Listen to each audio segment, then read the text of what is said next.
इस वक्त हम लोग मौजूद हैं रामनगर में और रामनगर में कुछ अ, युवा और कुछ परिवार ऐसे हैं जो असहाय गरीब बच्चों का जिनके पेरेंट्स रोड एक्सीडेंट में या अन्य किसी हादसों में खत्म हो जाते हैं। उनके परिवार का पूरा पढ़ाई से लेकर सब कुछ खर्चा उठाने का कुछ लोगों ने कुछ दोस्तों ने प्रयास किया और एक संस्था बनाई और आज उनकी संस्था 1 दर्जन से ज़्यादा बच्चों को उत्तराखंड में पढ़ा रहे हैं।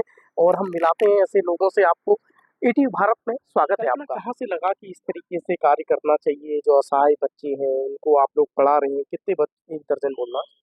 हाँ, असहाय जो बच्चे हैं उनको आप लोग पढ़ा रहे हैं जो अपने माता पिता को खो चुके। हम लोग ऐसे असहाय बच्चे जो कि जिनके पेरेंट्स की डेथ हो गई है या जो लोग पढ़ाई में सक्षम नहीं, मतलब जिनका कोई भी आय का स्रोत नहीं है, जिनका फाइनेंशियली कंडीशन बिल्कुल भी ठीक नहीं है, ऐसे बच्चों को हम लोग अडॉप्ट करते हैं लीगली।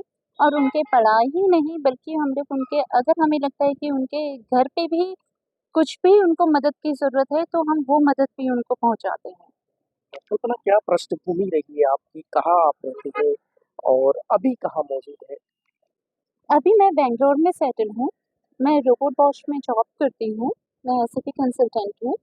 लेकिन जो मुझे लगा कि जब हम हमारे अपने बच्चे हैं और जो बाहर की लाइफ़स्टाइल है कि हम लोग ज़्यादा अपने, जो हम लोग अपने शौक में या अपने बच्चों के ऐशो-आराम में जितना हम लोग पैसा खर्च करते हैं, अगर हम उससे ही उसका कुछ परसेंट भी अगर हम ऐसे बच्चों को हम आकर के मदद करें जिन्हें वाक़ई में मदद की ज़रूरत है, तो आपको एक आत्मसंतुष्टि मिलती है।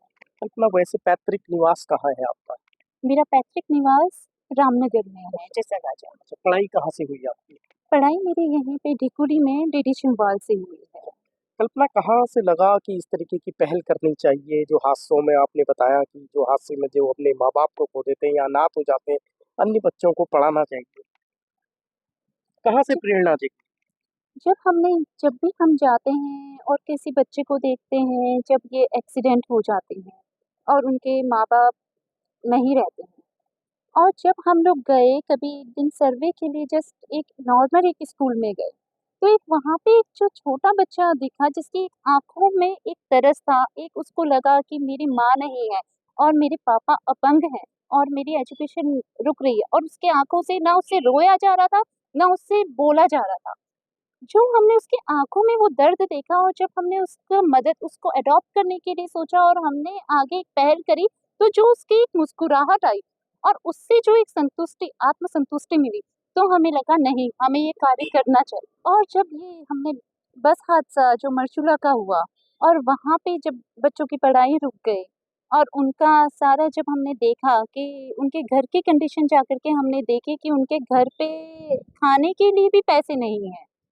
तो फिर लगा कि नहीं, हमें ये एक भगवान ने जब हमें सक्षम बनाया है तो हमको आगे बढ़ कर के ऐसी मदद देनी चाहिए। कल्पना कितने बच्चे हैं आपके और मेरे 2 बच्चे हैं।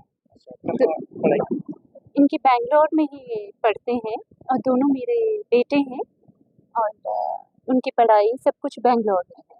और अभी उत्तराखंड में हमारे पास हम पूरे 1 दर्जन से ज़्यादा बच्चे अभी हमारे साथ पढ़ रहे हैं। तो अभी कल्पना पंत थी और भी इनके टीम मेंबर हमारे साथ मौजूद हैं। जी, पहले तो बुआ को थैंक यू कि उन्होंने ये इनिशिएटिव लिया कि दूसरों के लिए भी सोच सकें।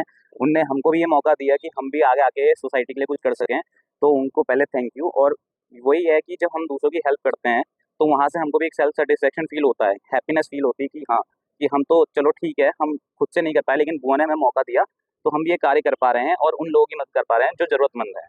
तो वो खुशी मिलती है खुद से ही अंदर से। देखिए, जो रामनगर की बिटिया हैं कल्पना पंत, मैं तो कहूँगा कि जो नई पीढ़ी है उसके लिए वो कहीं न कहीं प्रेरणा स्रोत है।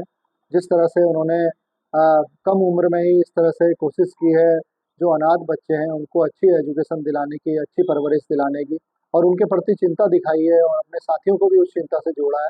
तो मैं बहुत-बहुत धन्यवाद दूँगा, साधुवाद दूँगा इस बिटिया को और मैं चाहूँगा कि अन्य युवा भी उनसे प्रेरणा लें। और इस तरह से समाज में जो एक मिथक चल रहा है कि भई युवा पीढ़ी वो अपने बारे में सोचती है, खाओ-पियो, मज़े करो वाली संस्कृति में रहती है, तो कहीं न कहीं इस बात को दिखाता है कि जो नई पीढ़ी में बहुत सारे लोग ऐसे हैं, जो देश के बारे में, समाज के बारे में संवेदनशील हैं और चिंता करते हैं और उसको अमली जामा में पहनाते हैं। ईटीवी भारत के लिए रामनगर से कैलाश सोयाल।